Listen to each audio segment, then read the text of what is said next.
yourself, except for maybe some of the civils in the room, you might have an issue trying to fathom you building something like this on your own. But I'm pretty sure that each of you could easily say that you could lay one of the bricks as a part of this building, right? You could have done a section, a portion of this building. And if we look at it that way, if each one of us is able to lay a small section as well as we possibly can, and we all do this towards a common vision, a common mission of a better community for ourselves, we'll start to build some of these monuments, right? Because not everyone's going to go to that baseball game, and not everyone's going to want to see what we want to do for the community, right? So we build these towers of excellence, these hypothetical things that our young kids can look at in the way that we build our lives, in the way that we live our lives, in the way that we inspire others. And they can see that, and they gravitate towards that same level of excellence and want to be a part of that building that we create, and that we create them throughout the world. But, not everyone's going to see that monument, right? Not everyone's close enough to Georgia Tech to be able to see it. There's a lot of our kids in our community that will never step foot on a college campus, unfortunately. So we're going to write a book. That's our next thing that we're going to do in order to get to the where we want to be in 20 years. Because when you look at life, a lot of us, a lot of people in general, especially those in underrepresented communities or those that have been discriminated against, they see life as a multiple choice test or a true-false test, right? You've got options, and those are the ones that are there, and that's what you have to choose from. Because I grew up in this city, in this neighborhood, this is what I can do, usually because that's all I can see, and that's all I've been exposed to. But I like to look at life more like an essay. Right? So in an essay, we get to choose the canvas, the content, the color that we put into our story. We are the authors of our story. We write each chapter, we collaborate with others to get stories in the book that we're trying to create.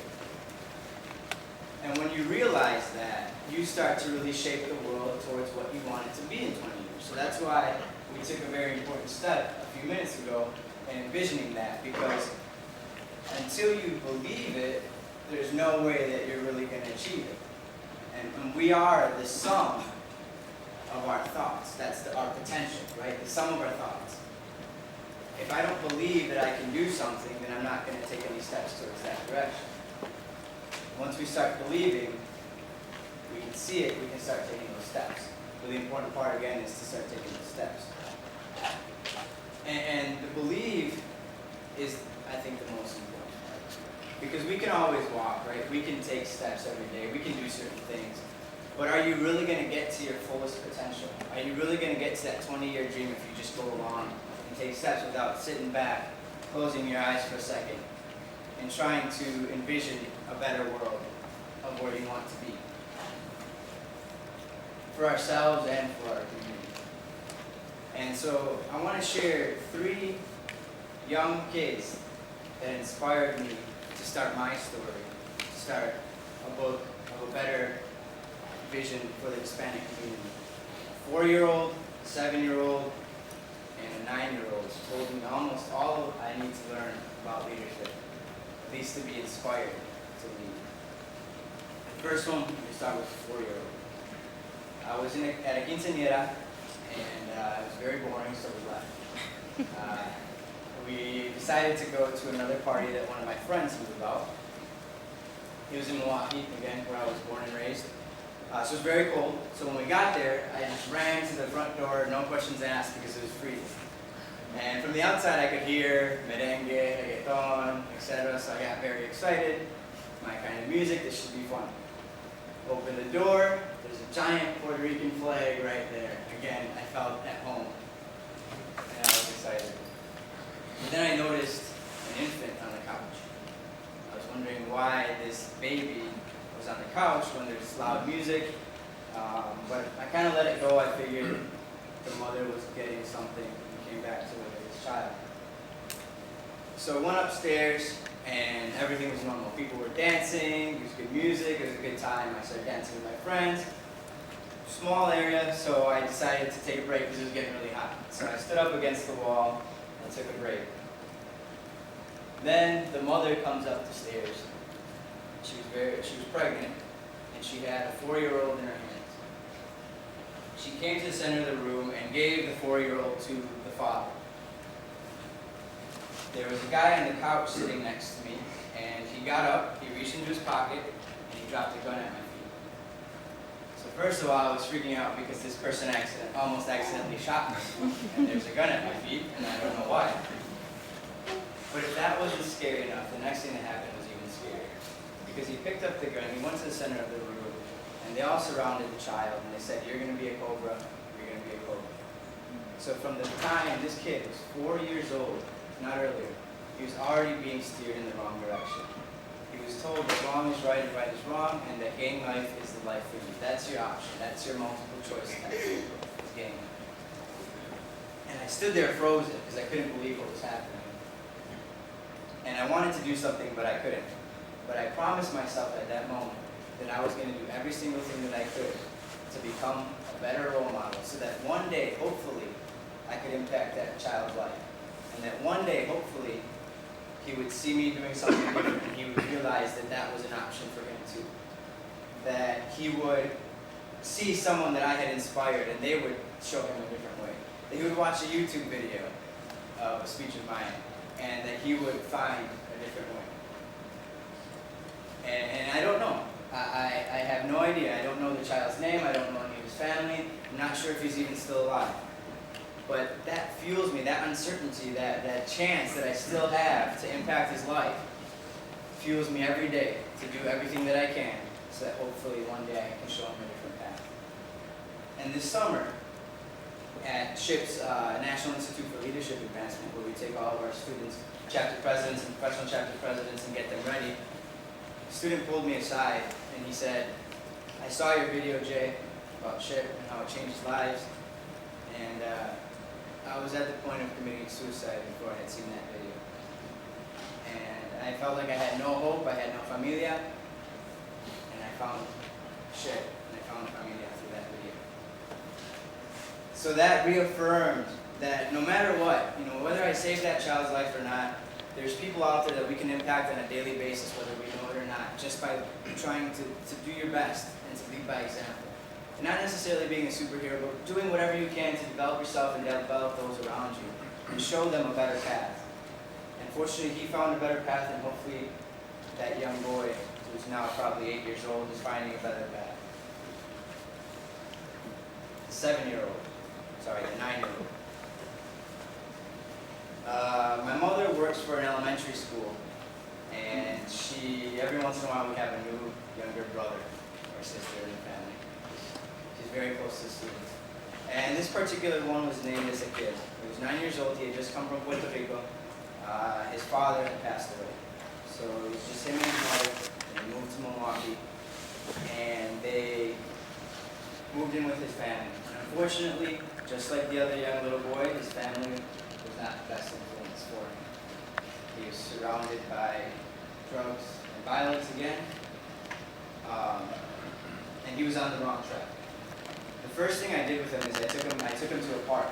We wanted to go play in the park, and I had to drag him home. I literally had to carry him home because he was trying to get in fights with other students that were on the park, just because they gave him a bad look or they wanted to play with him and he didn't want to play. Whatever it was, he was trained that whenever someone does something you don't like, you fight back and you stand your ground or you do whatever it is that he was trying to do. But slowly, positive, small activity after small activity. We would take him to the mall, we would go to movies. I went to the University of Wisconsin, I took him there once. Started little changes. And the last time I saw him before I graduated and moved, I was teaching him how to change the oil, some small things on the car, how to check the tire pressure, how to change the tire, etc. And then finally I asked him to vacuum the car. He opened the back of the SUV that I had, and I had subwoofers in the back, and they light up, and they were pretty cool and stuff. But he opens it, and he goes, "Wow, those are yours?" And he goes, "I'm going to go to to college so I can buy those. Although it was financially motivated and it was subwoofers, that was one of the most powerful moments for me because I realized that I had never heard him say the word college before.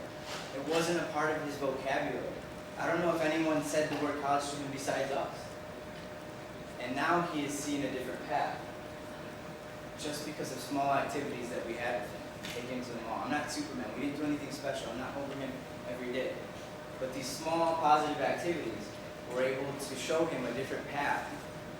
And when it comes time, he'll be able to decide which way he's going to go, because now he sees two paths. Before, there was only one. The last time I saw him, or 2 times ago, I had come back from, I was at the first robotics World Championship, and Rockwell had received an award from FIRST for our involvement, so they flew in our CEO on the private jet. Because I was a volunteer at the event, I was allowed to fly back with the CEO and everyone in the private jet. I was supposed to fly back to Florida, but I was not going to say no to that opportunity. Flew back with them, bought my own flight back to Florida for my day. But I got to go see him. So normally I wouldn't have had a chance to see him that weekend. I surprised my family, my sister, and we picked him up. And I showed him a picture outside of the jet. And he goes, "That's yours?" And I laughed and I said, "No, it's not mine." But again, it showed me something very powerful in that by small, simple activities, I was able to ingrain a vision of what he can be so powerful that he believed that I, and maybe he one day, could own a private jet. And it flashed back to when I used to drive back past the airport and I would see the hangar in the distance. I would always say, maybe in like 30 years, when I'm somebody in the company, I'll be able to ride that jet. And just, again, that I believed it, and it happened in my first year of employment, and that I can show him that it's possible for him as well. So, you don't have to be Superman to make an impact on the life of a child that will have lasting impact on them when it comes time for them to make those decisions. The last one is, he was 7 years old, and it's my younger cousin. He's growing up in Puerto Rico, single mother. I lived with them for about 9 months. I studied abroad and did an internship abroad in Puerto Rico. And he was, again, 7, absorbing everything, young kid. I exposed him to some of the things I was doing. He knows what SHIP is. He knows what it stands for. He probably knows our mission statement. But anyways, about a year later after I had left, he called me and he asked me if he could tell me what he wanted to do when he grew up. And I said, absolutely, I want to know. And he had 3 things. The first one was a video game designer, which I figured every young little boy wants to be when they grow up, and I think even our older boys want to be when they grow up as a video game designer. So I let that one slide a little. The second one was an engineering student, a mechanical engineering student at the University of Wisconsin-Madison, which brought tears to my eyes because I served as that inspiration. The last one was a baseball player at the University of Wisconsin, and we don't even have a baseball team. But the most exciting part of this conversation, besides the fact that I just cried because I was happy that I had an impact on his life and that he was going somewhere, was that he asked me if I thought he could do it. And I said, absolutely. I think you're a very creative person. You're doing well in your math and science courses. I think you'd be an excellent engineer. And I promised him that I was going to be there every step along the way if he ever needed my help. And I could put 100% guarantee on that promise because of people like you guys here today. Because of the SHIP members in the room, and even if he doesn't become an engineer, because of the members of these other great organizations that are serving as role models for kids like him. Because I know that if I were to leave this earth tomorrow, because I've exposed him to some of these organizations, he'll know exactly where he needs to go if he needs help. And I know that people like you guys will be there to grab the baton and take him to the next spot. And that is something that I think is extremely powerful. And I want to thank all of you for that, for your leadership, and for serving as role models in the community to be able to do those kind of things. he'll be an engineer one day. But so these things have all taught me one or two big, very, very big lessons. And the first one is that you're never going to be a successful leader until you realize that it's about something greater than your own personal success. When I realized that it was about this 4, 7, and 9-year-old and not necessarily about me getting my diploma, it gave me extra fuel, extra motivation, a passion for leadership and for developing myself and others that I had never felt before. Because it's easy to give up on yourself, but it's impossible for me to give up on those three. And it fuels me every day. Every time things get hard, I will look back. And I think of them, and I think of the 20-year vision that I have for our community and them.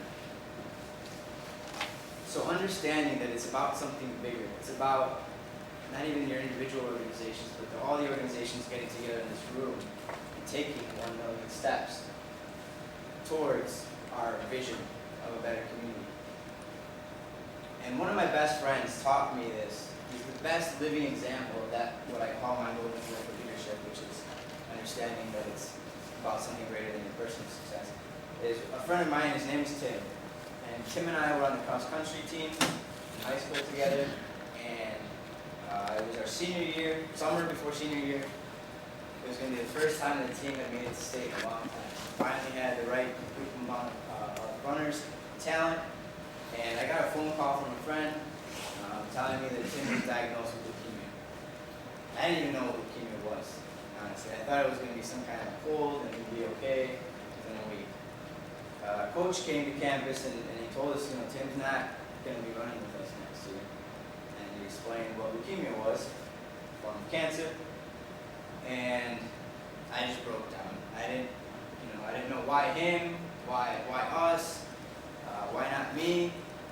I cried for the longest time. I don't think I've ever cried that much. We were very close. We used to run right next to each other.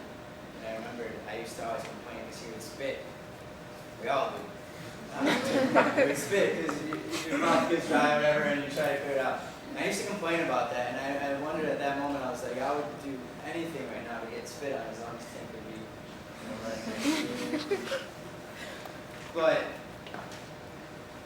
Tim fought through it, and he was a fighter every day. And we had math class together, and he would be in math class because he had a goal to graduate from high school on time. He was going to beat this, and he was going to walk the stage with us. And so I wear this green wristband for King's team leukemia. He survived.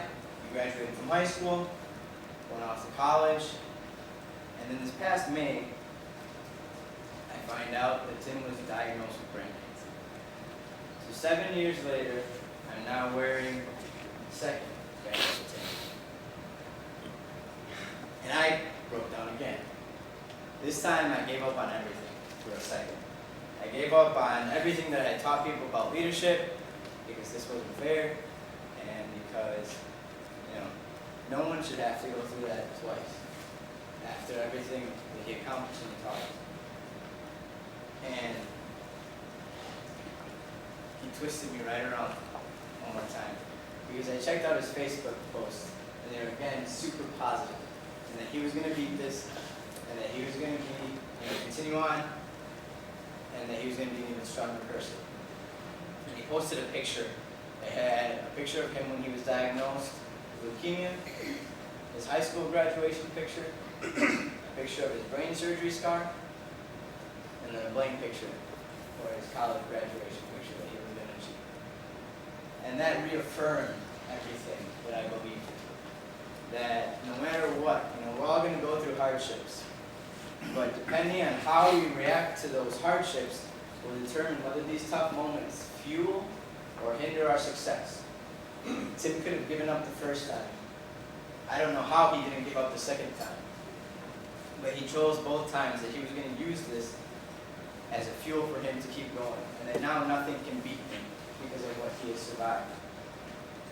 And he taught me, and he explained, or he showed the best example of servant leadership, of the golden rule that I spoke about ever in a post.